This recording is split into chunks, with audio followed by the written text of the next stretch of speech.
TDP అభ్యర్థుల మూడో జాబితా విడుదల 11 అసెంబ్లీ 13 లోక్సభ స్థానాలు ప్రకటన.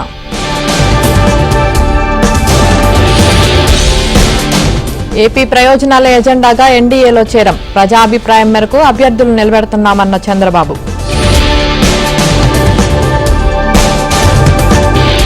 బ్రెజిల్లో వైసీపీ వ్యాపారుల గురించి 2 ఏళ్ల ముందే చెప్పా.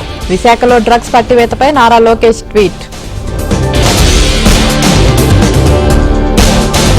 విశాఖను జగన్ డ్రగ్స్ రాజధానిగా మార్చారు. కూరం వీరభద్రరావు కుటుంబం వైసీపీలోనే ఉందన్న పట్టాభి.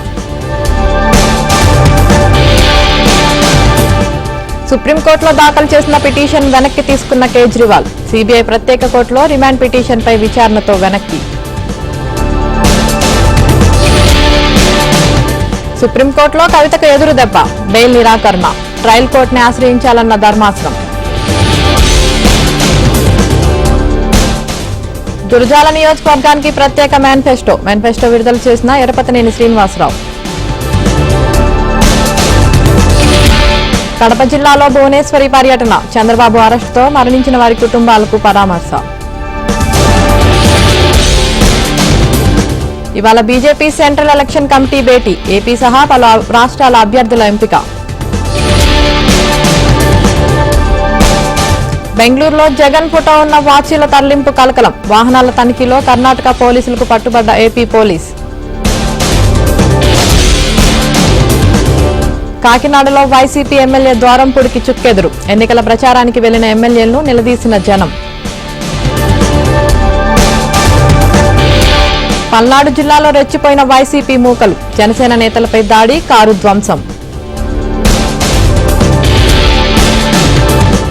తెలంగాణ గవర్నర్ కోట ఎమ్మెల్సీలపై వీడని ఉత్కంఠ. కొత్త గవర్నర్ నిర్ణయంపై సస్పెన్స్.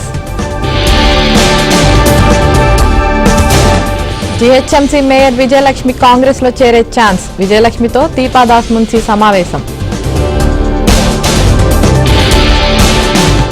హైదరాబాద్ లో మరోసారి డ్రగ్స్ కలకలం. 9 కోట్ల విలువైన 90 కిలోల మెప్రిడిన్ స్వాధీనం. మంచిర్యాల జిల్లా చిట్యాలలో విద్యార్థి ఆత్మహత్య. పురుగుల మందు తాగి వైష్ణవి సూసైడ్.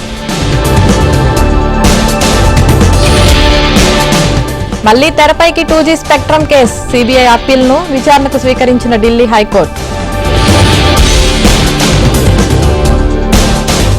కేజ్రీవాల్ అరెస్టును నిరసిస్తూ ఢిల్లీలో రోడ్డెక్కిన ఆప్ కార్యకర్తలను అరెస్ట్ చేసిన పోలీసులు. నీటి కొరతతో అల్లాడుతున్న బెంగళూరు. హోలీ వేడుకలు, ఐపీఎల్ మ్యాచ్లపై ప్రభావం. నేటి నుంచి ఐపీఎల్ 17 ప్రారంభం. ఇవాళ చెన్నైతో తలపడనున్న బెంగళూరు.